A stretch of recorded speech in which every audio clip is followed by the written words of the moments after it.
Sidra Umar lain lalagaan, jawara teh lain lalagaan, jawara-jawaraan lain. Sebab Sidra Umar mah kapan cek Kangjeng Nabi seserihan Kangjeng senyum.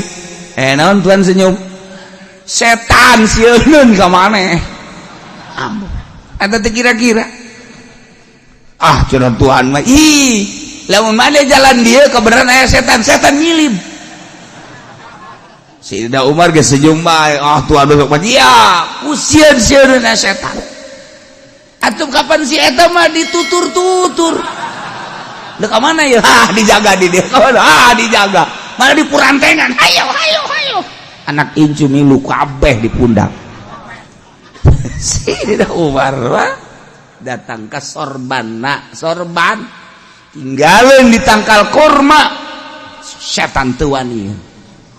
Begitu dekat dia, wow, purabat ka ditu.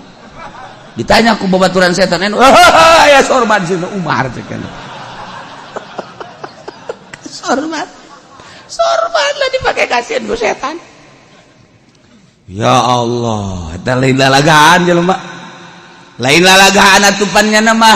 Lamun keur ngobrolkeun Yahudi, ngobrolkeun kafir, bahasa Sidna Umar dina Bukhari, dakni ya Rasulullah. Serahkeun ka kula ya Rasulullah. Pokona ku kula geus beheungna dipenggal kos kitu mah. Asal ngobrol Yahudi we dakni ya Rasul. Serahkeun ka Umar.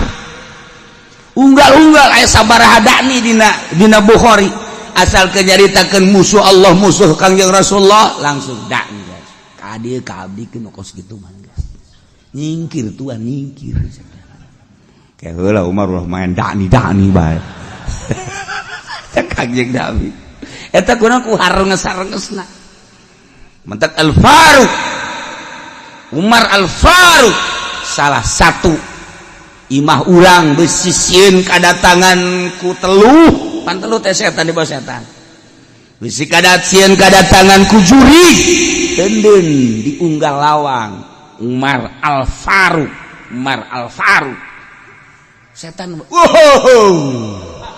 aya merek eta sieun aing umpat setan umpat misalnya di Imah Haji Pendita aya ieu teh merekan Umar Al-Faruq moal wani begitu Haji Pendita kaluar nah aing sieun ge ka itu ka sia mah di